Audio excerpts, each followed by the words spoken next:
Masih ada peluang buat kamu berubah. Kamu bisa berubah ke depan.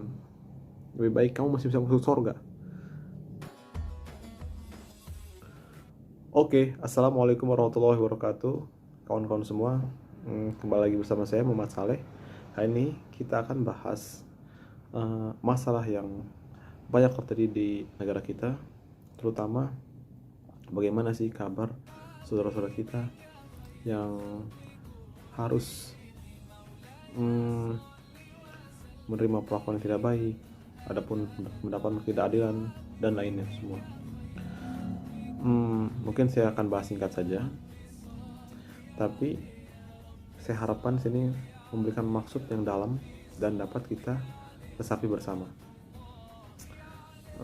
Bahwa banyak kejadian di suatu negara yang akhir-akhir ini, kejadian itu ialah kejadian yang sangat tidak mengenakan, terutama di Indonesia juga. Ada kejadian tertentu yang menimpa kepada saudara-saudara kita, bahkan kepada rakyat Indonesia, terutama terjadi kejahatan luar biasa, satunya korupsi, yaitu terhadap dana bantuan sosial untuk pandemi COVID-19.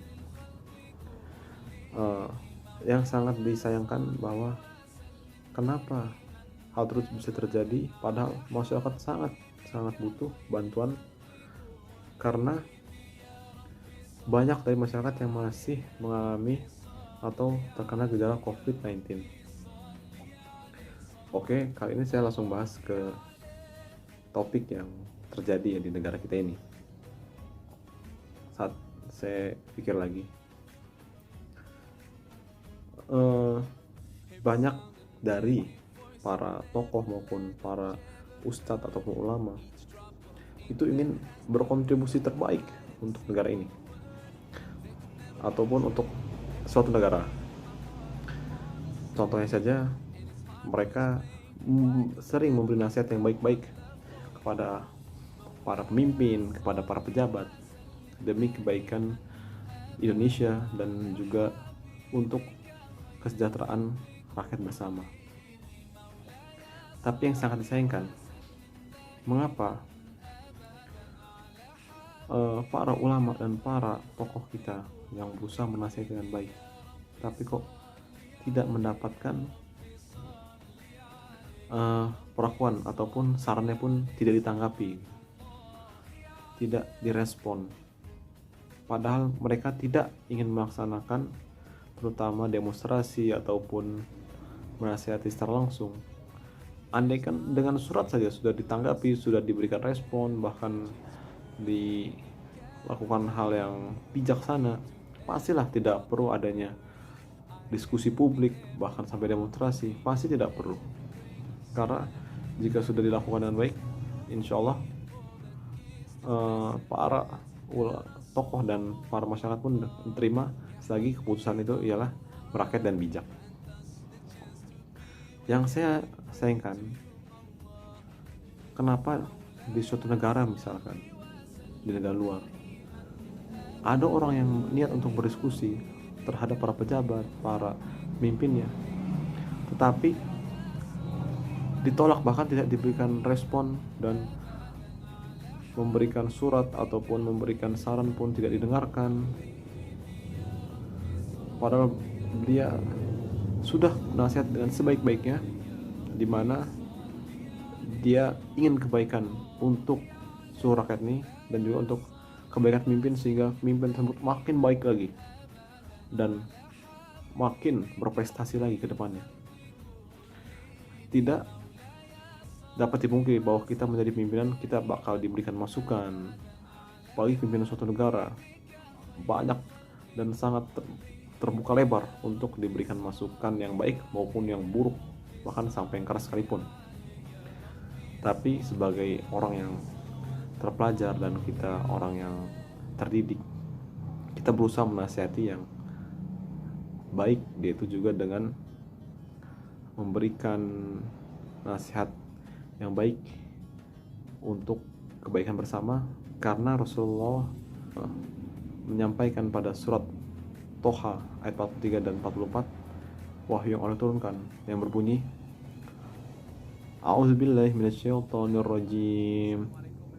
Idhhab ila fir'auna innahu tagha faqula lahu qawlan layyina la'allahu yatadhakkaru aw yakhsha. Dan pergilah kamu sekalian kepada Firaun, karena sesungguhnya ia telah melampaui batas. Bahwa Firaun pun yang Allah bilang telah melampaui batas, Allah masih sayang dan Allah masih memberikan utusan agar Firaun berubah ataupun dinasihati ataupun dia dapat sadar dengan nasihat orang-orang yang ingin menasihatinya. Pada ayat selanjutnya, la'allahu yatadhakkaru aw yakhsha. Semoga, mudah-mudahan ia Fir'aun, la'allahu, yaitu dapat ingat akan kesalahan yang ia lakukan, hal-hal yang tidak baik yang ia lakukan, aw yakhsha, ataupun dia dapat takut terhadap kesalahan yang pernah dia lakukan, agar dia kembali lagi kepada jalan yang lurus. Dia dapat memperbaiki walaupun dia telah melakukan banyak kezaliman. Tapi Firaun, Masya Allah, berikan kesempatan bahwa kamu telah zalim, kamu telah membunuh banyak anak-anak kecil tak bersalah, kamu banyak menyengsarakan rakyatmu, kamu tidak adil terhadap rakyatmu, tapi kamu masih bisa tobat, kamu masih bisa berubah. Wahai Firaun, kamu masih bisa berubah, masih ada peluang buat kamu berubah. Kamu bisa berubah ke depan. Lebih baik kamu masih bisa masuk surga. Kamu masih dapat memperbaiki, kamu dapat tobat kepada Tuhan. Masih ada peluang. Walaupun dosamu sebanyak apa, kamu bisa tobat, kamu bisa perbaiki, kamu minta maaf, kamu tanggung jawab terhadap kesalahan itu. Kamu berusaha berubah dan memperbaikinya. Insya Allah masih ada peluang pintu surga terbuka dan Allah akan mengampuni dosa-dosa yang lama. Mumpung sebelum ajal menjemput. Tetapi setelah Nabi Musa memberikan nasihat baik di depan Fir'aun dengan Nabi Harun dan berharap bahwa Fir'aun, kamu masih bisa berubah, kamu masih ada peluang baik, dan rakyat akan mensupportmu, akan mendukungmu, akan atas kebaikanmu, atas usahamu memperbaiki, memberikan kebaikan untuk negara ini.